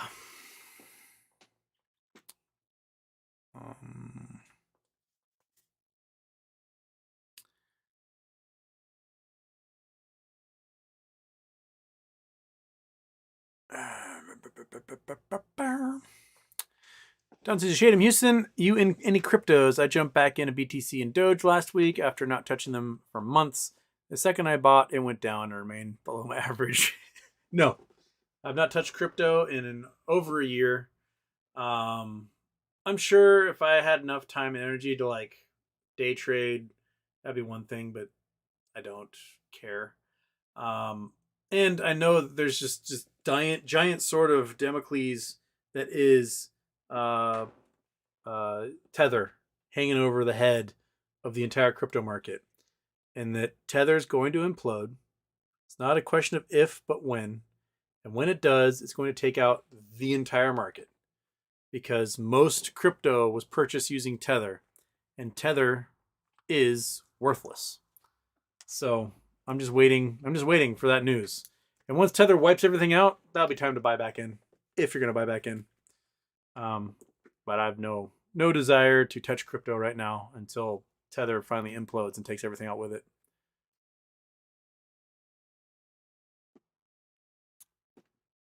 Andrew Freeman, did you see video on Twitter about drug cartel laundering money in real estate and is highly connected to voter fraud? Thoughts? Nope. I have not heard about that. I know they laundering in real estate is a great way to launder money. If you want hard currency dollars, hard currency wealth, you buy real estate in Canada, U.S., France, London, right? And so my guess is what if I were to guess what the cartels are doing, that the cartels have offshore accounts. They've got accounts in the Caymans, Belize, Cyprus, wherever, and they form an LLC. They form a company there, and that company buys real estate in the United States. All of a sudden, your wealth is now in the U.S. You have moved cash from a drug deal to an offshore account and company into the U.S. You just moved millions of dollars in the U.S. And what you can do when you need to move cash is you can buy and sell that real estate now, and you've got cash moving around inside the U.S. It's hard currency dollars that maintains its value much better than local currencies would in countries where you're from. So it allows you to play the markets here, allows you to get loans, allows you to do all sorts of things. And the company can seem like a viable, real business. Oh, this is the, Vantage Real Estate Investors or whatever. And they own a bunch of properties and they're landlords and they're a legit company, right? They've got a CEO, they got everything else. It's just that all of their funding comes from an offshore account that is fueled by illicit drug trade. It's a great way. I mean, the Russian oligarchs do it. They love buying real estate in the U.S. because it gets their cash out of Russia and into the U.S. Allows them to have like, oh, I own a home here. I can travel back and forth. They can get visas easily. They can do all sorts of stuff, and that's what they do. A lot of the Chinese triads went and bought a boatload of real estate in Vancouver, Canada, right before China took over Hong Kong. So these triads from Hong Kong are like, well, the end is nigh. The communists are going to come and ruin everything we have, so we need an out. And at the time, Canada had a rule about immigration that if you had $250,000 in cash, you could move to the country. And so in the early 90s, there was a huge influx of people from Hong Kong into the Vancouver area who happened to have $250,000 more in cash, and they bought up just boatloads of real estate because they were fleeing communist China. Like, why wouldn't you? It's 1993. You see it in 4 years. You are going to now no longer be this like democratic capitalist city. You are going to be part of the Chinese government. And you're like, well, shit, time to get out. And it's a great way to have an out if you got the cash on hand. Be like, well, I can go here and I can be an expat in Canada pretty easily because at the time they're part of the Commonwealth, right? So because UK had control over Hong Kong and Canada's part of the Commonwealth, so it makes it so much easier. They weren't coming to the US as much because we're not part of the Commonwealth, even though we used to be a colony, but we went screw you and kicked them out. So yeah, that's money laundering, baby. That makes the world go around. Fantasticals, that was the X-Files movie. Thank you. I was talking about the unfrozen Alien Contagion X-Files movie. I knew it was one of those in there somewhere. There's like 300 episodes of TV show. It just blends all together.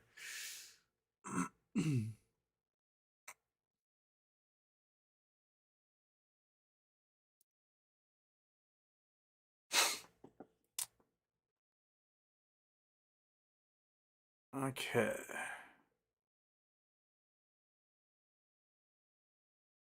Global, the series Fortitude is about permafrost melting. It's copacetic. I've not heard of Fortitude. Is it natural? Is it like a TV show or like a docu-series?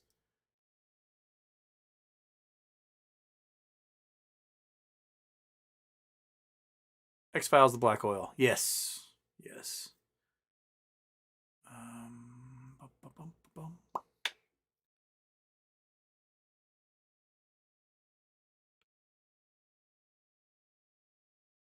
TSA, the vote is no. Adam Aaron will just keep selling APE until the vote doesn't matter. Yeah.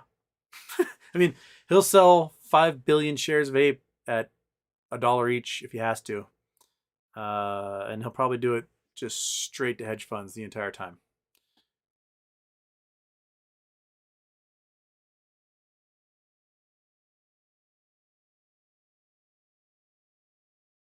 Okay. Where are we? 6:48. Got 12 minutes or so. Crispy chicken's in Korea. There's some good crispy chicken in Korea. Korean chicken's delicious.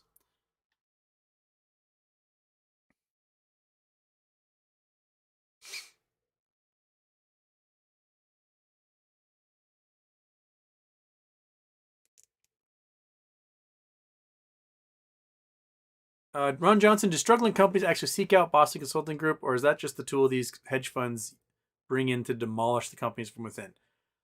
I think there's two arms to Boston Consulting. I think there's the legit side that is brought in, like, hey, Boston Consulting, you have some experts in this particular field. We're going to use you to get this product development out or to do mining operation or whatever. And Boston Consulting does that.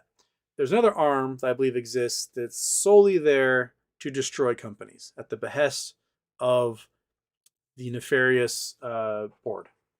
And that side always has the same recommendations. Like, you're borrowing money like crazy and you're paying the board all this money and you're just racking up all this debt and you're ignoring everything. And you go, oh man, like, we're having a hard time. Well, we're gonna float another bond, make $30 or $50 million of that bond, and we're gonna hire Boston Consulting Group to come in and tell us how to fix this thing. And so they go to Boston Consulting Group and they bring them in, and Boston Consulting Group goes, all right, do you really want us to fix this company, or do you want us to like fix this company? And they tell them which one they want. And if it's to fix this company, Boston Consulting Group does a cookie cutter for them. Says, okay, you own all this land, right? You should probably sell everything you own. Like, why pay the taxes on it? You don't need to own it. Ew, gross. You can just lease. You can just make some leases and then you don't have to worry about like overhead costs and maintenance, like your landlord does that for you. And so they sell off every piece of real estate asset the company has. They might own stores, they might own factories or warehouses or whatever. They sell everything. So now they don't have any equity. The equity is gone because when they sell it, they go, okay, we just made like $500 million. Well, Mr. VP, here's your bonus. Mr. CEO, here's your bonus. And they just fritter away that $500 million in bonuses to each other. And now, rather than owning the land that they have and not have to worry about paying leases, all they're doing is basic maintenance. Now they're leasing back the property they just sold. You have a storefront, you own it, you aren't paying anything, maybe even a mortgage on it, maybe you don't, maybe you own it outright because your company's been around for 100 years and you've owned that thing since 1923, and now you're leasing back the space at $100,000 a year per storefront. And you sold off 1,000 storefronts, and now you're spending $100 million a year renting back what you already owned. But that $500 million you made when you sold all that land is now in the pockets of the CEO and the hedge funds and everyone else. And then they keep borrowing. It's like, oh man, we got to figure out how to make $100 million to keep paying this rent that we never had to factor into our budgeting before. And then they sell some more bonds and they start debt spiraling. Stock starts getting shorted down like crazy, and then they default, and that's it. It's exactly what happened at the Art Institute when I was there.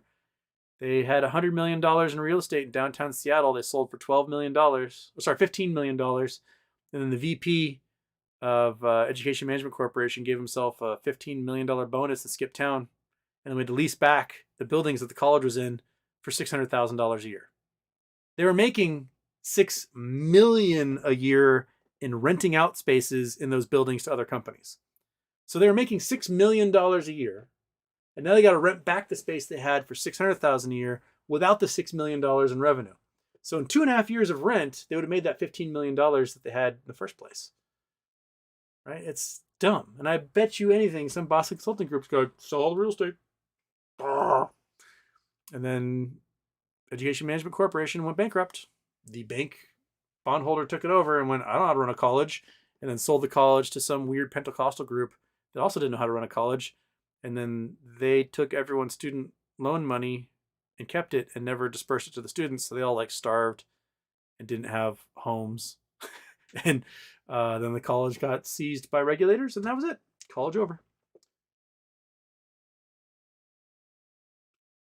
Good job, team. Way to go. Way to go. Okay.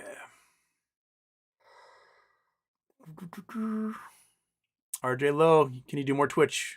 Yes. I guess I can do more Twitch. Come back in like 5 hours, and I may have the opportunity to do some more Twitch. How's that for you? Wayward Ninja, when Rosa wins, how soon after do you think we'll trade? Not a clue. If she gets what she wants, which is first step is getting the reports from the accounting from FINRA showing how many shares are actually out there.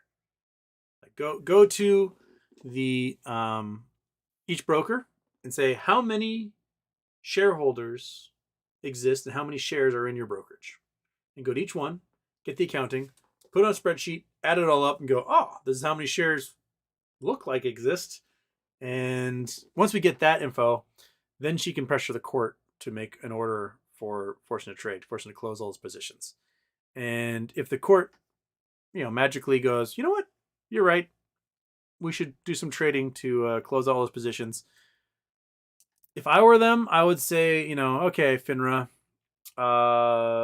let's say you are set out a corporate action to all the brokers and say, your QSIPs for these MMTLP NextBridge shares shall be something or other. And you change them all, make it this. And then on April 14th and 15th, I don't know what, I'm just pulling out of my butt, trading will begin. It'll be set to position close only, and brokers will be forced to close the short positions that exist by any means necessary. That'll be the ideal order, and whether that's what comes out of the court, not a clue. But if Judge Houston were there, Judge Houston would go, we're going to set this date. We're going to set it ahead of time. We're going to give them ample notice that they are going to have to force close these positions and close out every short position on this thing until there's only 165 million whatever shares left in these accounts. And FINRA, you're going to keep your eye on it and make sure that when we get to that 165 million, we're done. No more trading. It's all position close only. No one's opening new positions. Shorts are closing, and that's it. And if you aren't closed by the end of the 15th of April, day 2 of trading, you're going to be facing huge consequences by this court. So, it'll be like $1 million a share for every share that isn't closed or something. Just absolutely just make it heinous.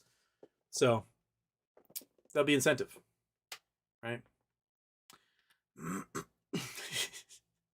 You can smell the dark pool stank on Adam Aaron's wrinkled clothes. I mean, I'd say Adam Aaron does not have drip. That is for sure. He does not have drip at all.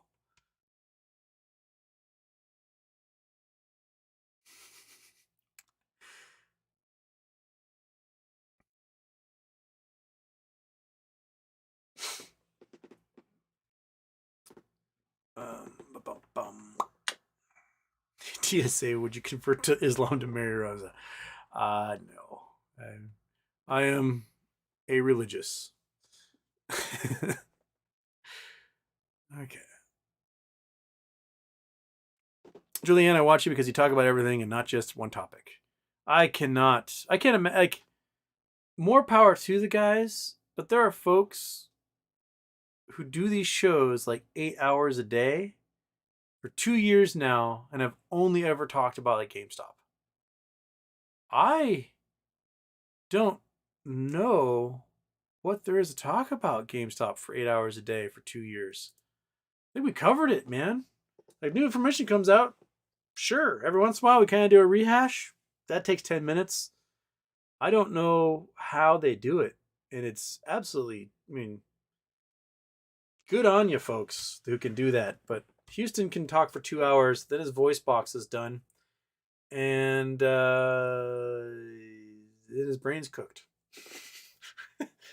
That's it. I'm at my limit. And then I gotta wait a day and like get my brain to spool back up again. I mean, I'll do a Twitch tonight. I'll play GeoGuessr, and but there'll be like 5 people watching me, so there's not hundreds of questions to answer. It's just, do some GeoGuessr, look over, maybe there's a question. Do some more GeoGuessr. Oh, somebody asked a question. Oh, it's a funny joke. Okay, do some more GeoGuessr. It's much more relaxing. It's much more, it's more intimate. It's less cooking my brain. So GeoGuessr itself could cook my brain sometimes, and then I'd shut down. Julianne, art installation coordinates. These worked. 38, 115. So this is California, 115. Nevada. Google Earth. Google Earth. Google Earth. Bam, bam, bam. Bam, bam. Bam.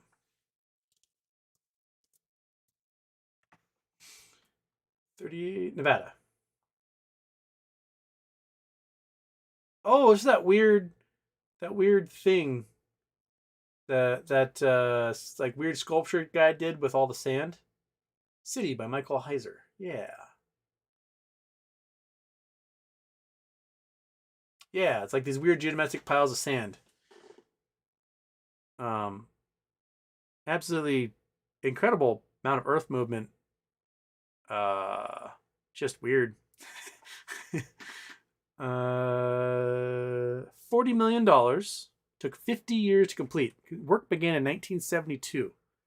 Taking 50 years to complete. Cost of estimated $40 million. Cities maintained by the Triple Ott Foundation. Open September 2nd, 2022 to limited reservation only viewing by a maximum of 6 visitors per day.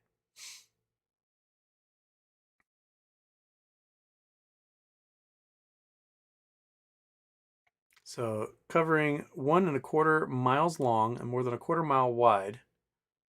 Roughly the scale of the National Mall. City is one of the largest sculptures ever created using local dirt, rock, sand, and concrete as building materials and assembled with heavy machinery.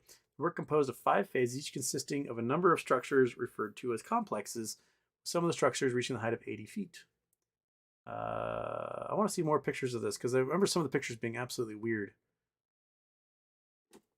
City Sculpture, Nevada. Okay, here we go. Oops, I still have Google Earth on. Bam. Bam. All right. So a lot of concrete. Okay. A lot of weird geometric shapes. Looks very, like, it looks very, I don't know, sci-fi? Very sci-fi indeed. None of these things are useful. There's no doors to any of these things. They're just giant concrete things. Very brutalist. That's it from above, huh? Huh. More images. Got some blobs. Got some more blobs. Got some blobs on top of blobs. I mean, cool and all. I personally would have spent $40 million differently over 50 years. That's me. I'm not a fancy artist. Looks like there's basically one concrete structure and then a bunch of piles of dirt. Well, I guess they got concrete rings and stuff here, laying this stuff out. Curbs.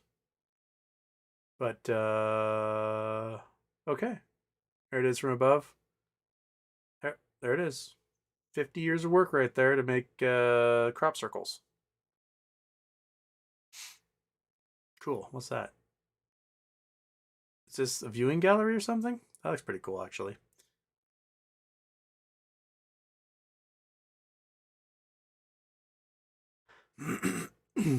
Okay.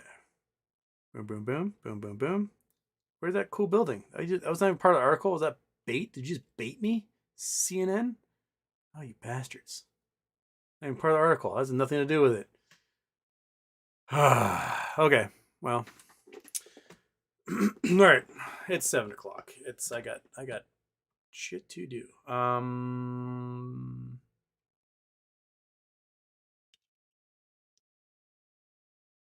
Ted Tremendous, Houston, my nephews seem to constantly get sick. This week's mom's birthday was postponed due to separate illnesses they had. Our kid system's worse off due to COVID quarantine time or no? I mean, when I was a kid, I got sick all the time. I had the flu constantly.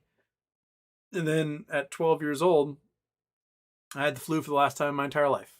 January 20th, 1993. I guess I was 11 and a half years old. It was the last time I had the flu. I've not had the flu since.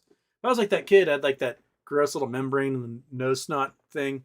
You know, I was always like, oh, my tummy hurts. Oh, and I was sick constantly. As an adult, I've never had the flu since. I do get a cold several times a year, which bugs the shit out of me, but I don't get the flu anymore. But kids are surrounded. Kids have more diverse social interaction than any other demographic. You know, they're on school buses. They're changing classrooms all day. There were 300 other kids. Most people don't see that many folks. You go to work, you have a cubicle, have a meeting with 10 people. That's it. Maybe you're on a subway. Maybe you're on a bus. But even then, you're more spaced out. You avoid sitting. Like kids will put 3 or 4 to a booth because they're with their best friends or chit-chatting. Whereas we go on a city bus, we're like, that's as far away from everyone as I can. And so, plunk, that's your goal. You don't want to be near people. So the chances of spreading things back and forth are not as much. Plus, we've experienced more of these diseases. So, you know, we're in our 30s and 40s and 50s and 60s, and we've got all those colds already. We got all those things. Our systems have been tempered by the illnesses we had as a child, and we're less likely to get those colds. But you meet childcare workers, teachers, restaurant workers that are constantly like in it, handling dirty napkins and poopy diapers and whatever. They get sick all the time. So I think it has to do more with how many people you interact with. Okay. I can feel my voice already starting to go. Thank you for joining me for our special little Saturday show because I was a wuss bag and didn't do one on Friday. We'll be doing one Monday, and then Tuesday is Charity Tuesday. I have not selected my charity. Maybe I'll post another thing on the Reddit because someone sent me a really great charity, and now I can't remember what their Twitter handle was, and I can't find it. And I was like, that's a really good one. We should do that. I don't know. I was thinking maybe something for East Palestine. Monkey's over my shoulder reminding me that I didn't remember her, and that maybe I should remember her. So that maybe my arm should go up here and get the thing. Oh, yes. Did that do it? Yes. Oh my goodness. Oh my goodness. Happy dog. Happy dog. You want it? Come get it. Come on. Come on. Come get it, monkey. I'm going to get it. Okay. One more. She always gets 2. You finished that already? You're so fast. Your mouth is so powerful. You have such a fast, powerful jaw, monkey. Come on. Oh, there we go. Yes. You sweet dog. All right, everybody. Cocaine Bear. That'd be a good movie. I have not seen Cocaine Bear yet. It looks amazing. No, I've not seen it. Maybe I will. All right. From the cat, the dog, myself. Avita Zane. Have a good weekend. I'll catch you guys on the flip side. See you Monday. It's after dark now, so.